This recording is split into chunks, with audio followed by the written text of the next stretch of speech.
A Bíblia diz, no livro de Atos, no capítulo 23, nos versículos de 1 a 35. Paulo, fixando os olhos no sinédrio, disse: Meus irmãos, tenho vivido até o dia de hoje com a consciência limpa diante de Deus. Então, a gente já sabe que sinédrio é o concílio dos judeus, né? Em que os religiosos julgavam como num tribunal. Então, isso é o sinédrio. Mas Ananias, o sumo sacerdote, mandou aos que estavam perto de Paulo que lhe batessem na boca. Então Paulo lhe disse: Deus há de ferir você, parede branqueada.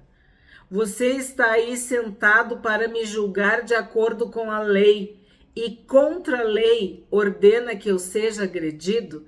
A autoridade, a ousadia. Paulo, assim, é inacreditável, né? Ele sabia muito bem o que ele estava fazendo e falando. E quando ele diz parede branqueada, tu não lembra do Senhor Jesus que falou sepulcro caiado? O que é o sepulcro caiado? Por fora é branquinho, limpinho, bonitinho, mas por dentro tem cadáveres, tá podre, né? Então, uma parede branqueada, a gente também estudou isso. Tu vê que tá tudo estragado, tudo errado, tudo rachado, lembra disso? E aí tu pinta de branco para disfarçar a realidade. E Paulo usa uma expressão bíblica para, como é que eu posso falar? Enquadrar o sumo sacerdote. Os que estavam ali perguntaram a Paulo: Você está insultando o sumo sacerdote de Deus? Paulo respondeu: Eu não sabia, irmãos, que ele é sumo sacerdote. Porque está escrito: Não fale mal de uma autoridade do seu povo.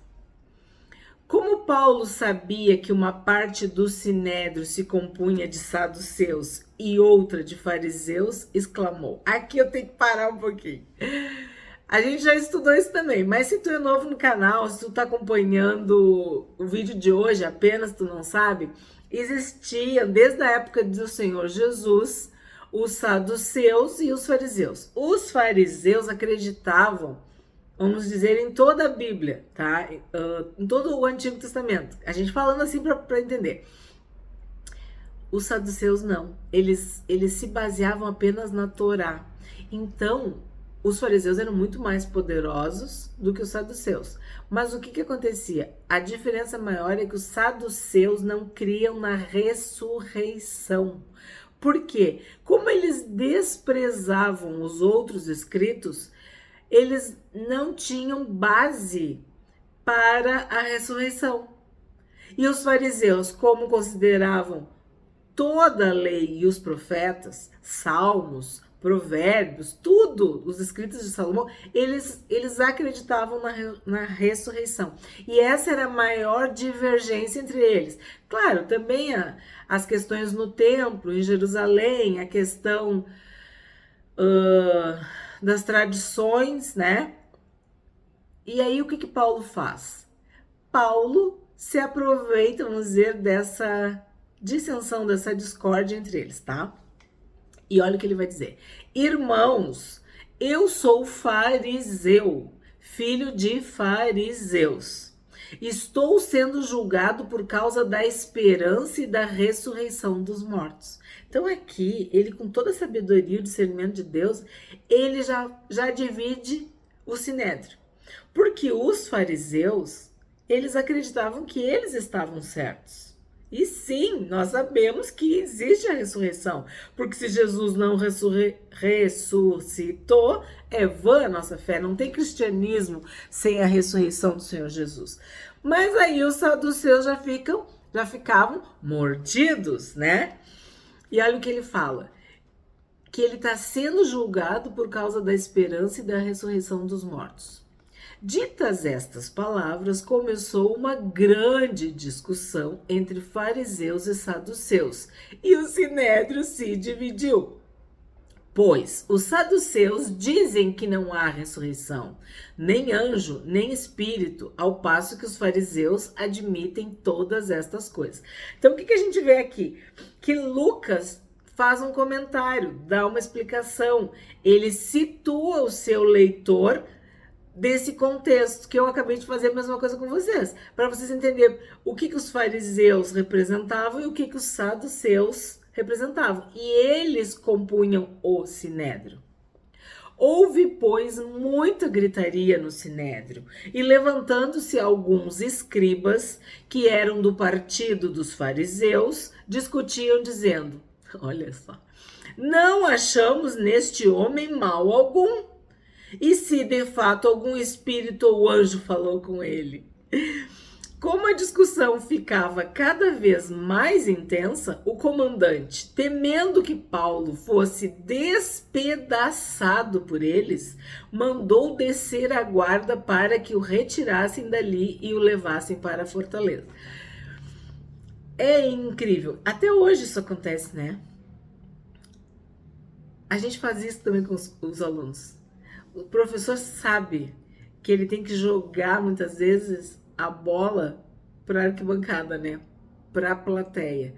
Porque tu tá diante de um público e ele se torna um bloco, ele se torna unido. E daí ele despedaça, ele faz o que quiser contigo.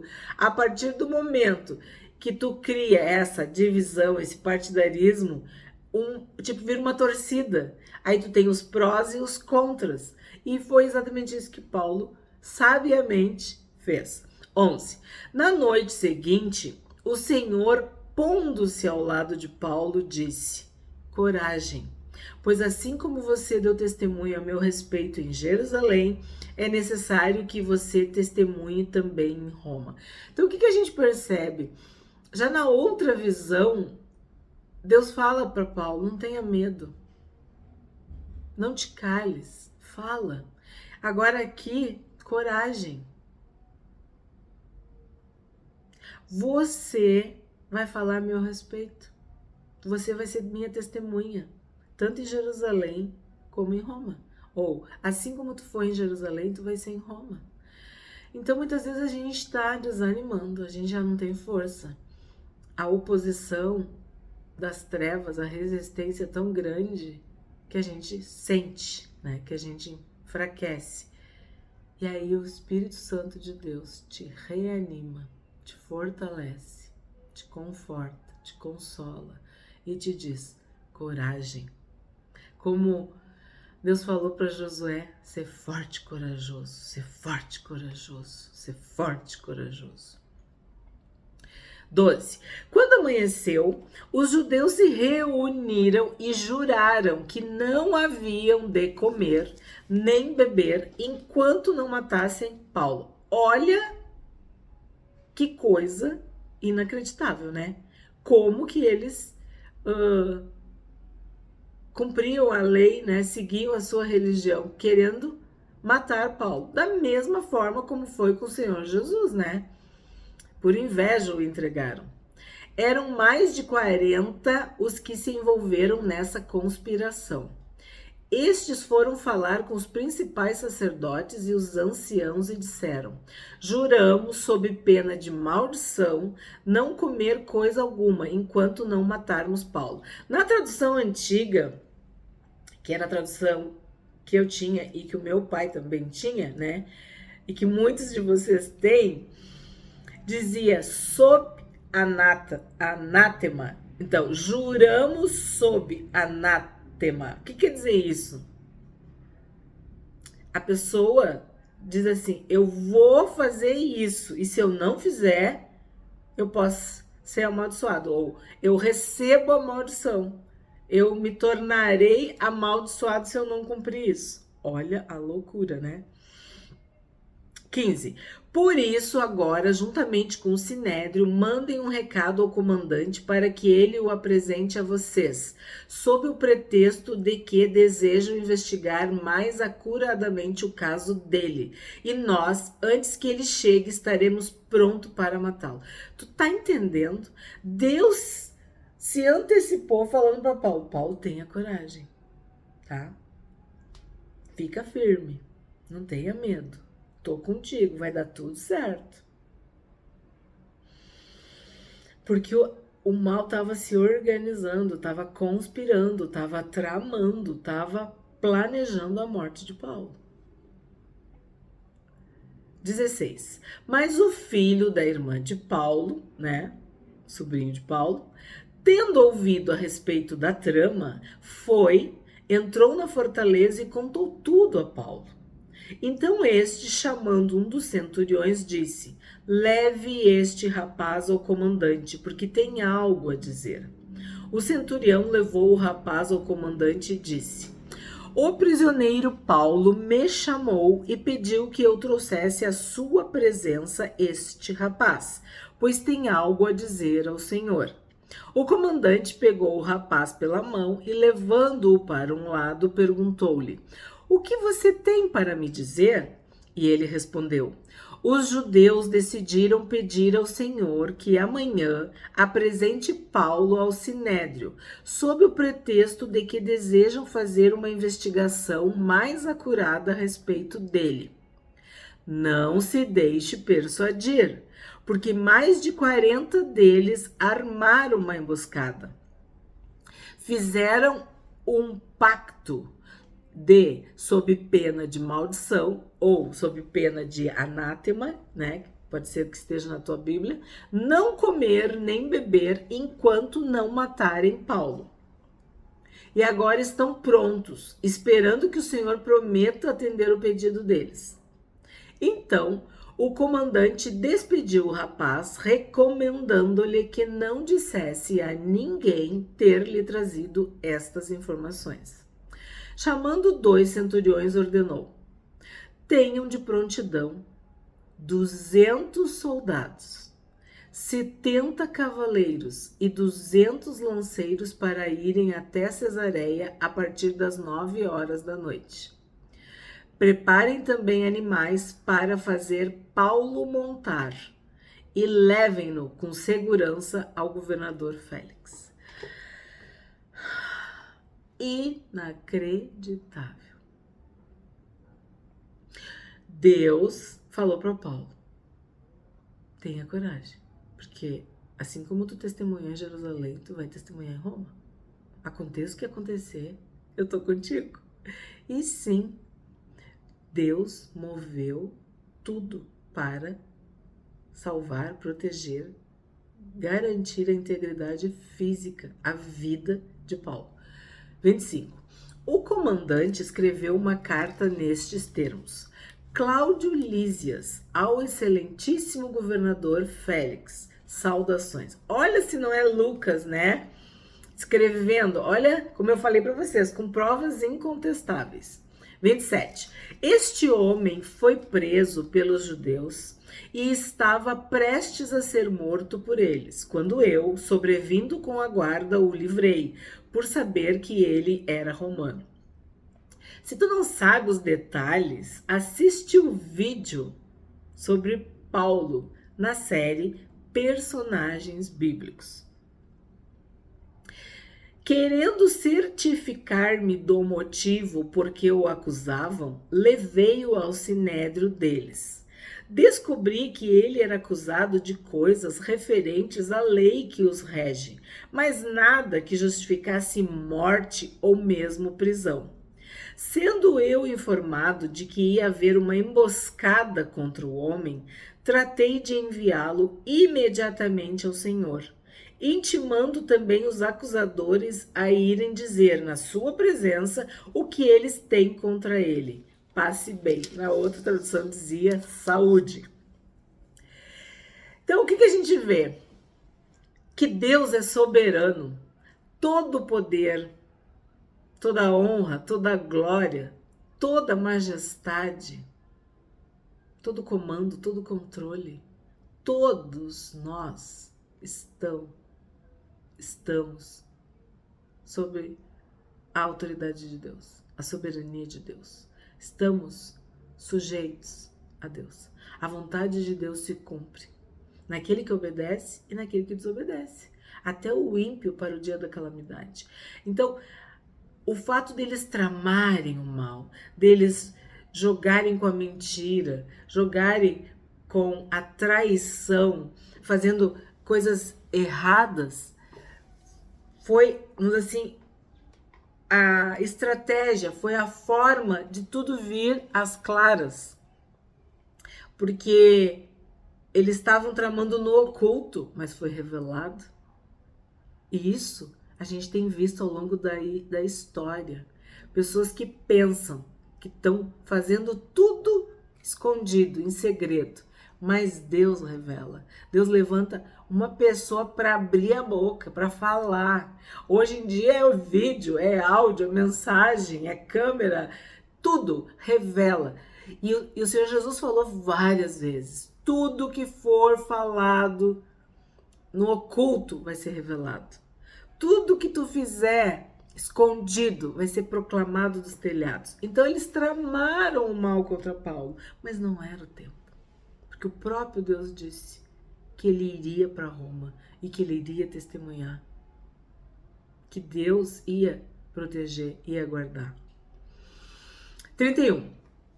Então os soldados, conforme lhes foi ordenado, pegaram Paulo e durante a noite o conduziram até Antípatre. Não sei se eu falei certo.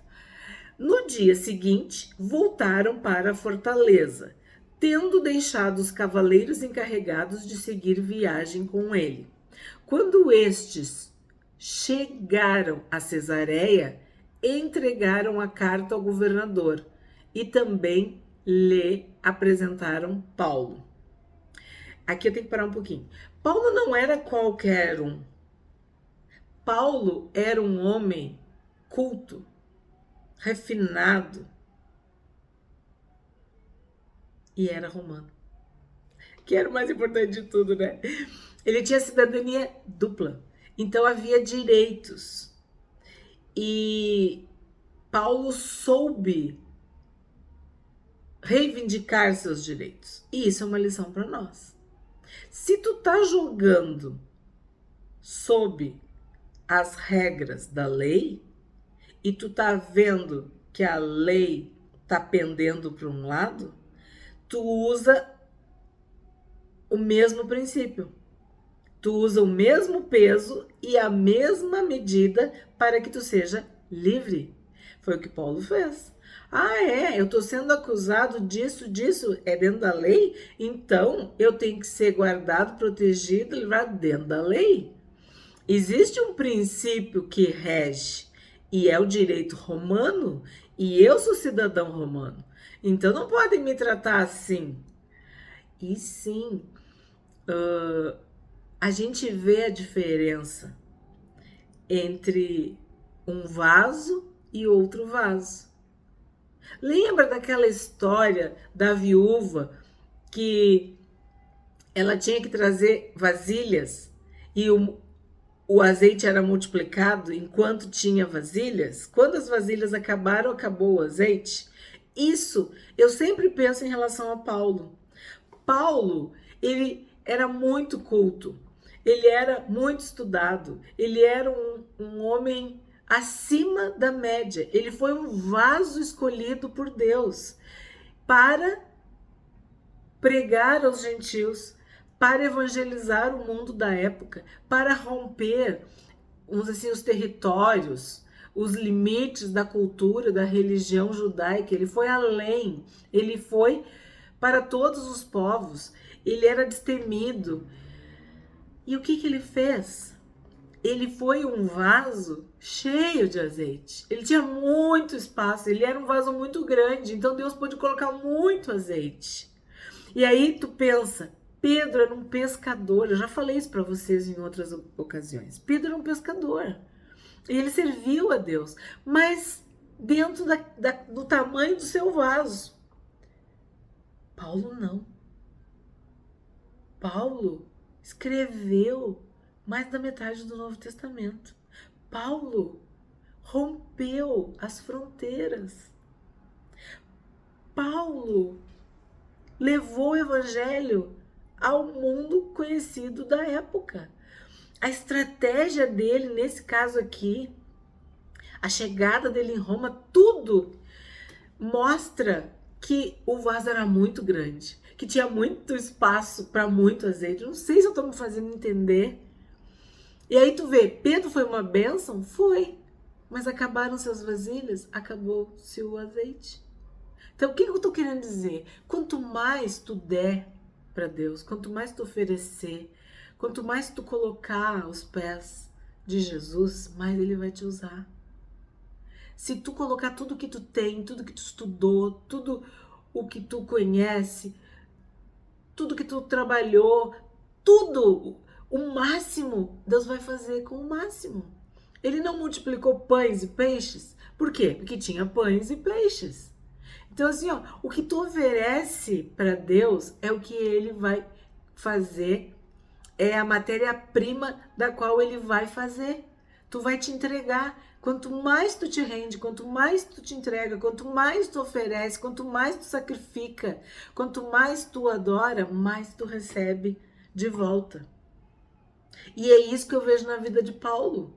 Ele não se satisfazia. Ele queria mais e mais, ele queria salvar, ele queria que todo o mal que ele tinha feito antes contra a igreja de Jesus, ele pudesse fazer 4 vezes mais, que ele pudesse restituir 4 vezes mais, que houvesse salvação, que todo o evangelho que ele atrapalhou, vamos dizer, agora ele pudesse facilitar e que muitas e muitas vidas fossem salvas. E é isso que a gente está vendo aqui. E ele usava toda a estratégia. Ele lançava a mão de tudo. Seja da lei, seja do direito, seja disso que ele fez ali no Sinédrio. Tudo, tudo. Tô falando. Eram muitas vasilhas, né? Ou uma vasilha muito grande, era um vaso muito grande, que continha muito azeite, o Espírito Santo de Deus. Aí é que fala, ó, quando esses chegaram a Cesareia, entregaram a carta ao governador e também lhe apresentaram Paulo. Então Paulo se tornou importantíssimo, famoso, uma figura relevante. E sim, é até hoje.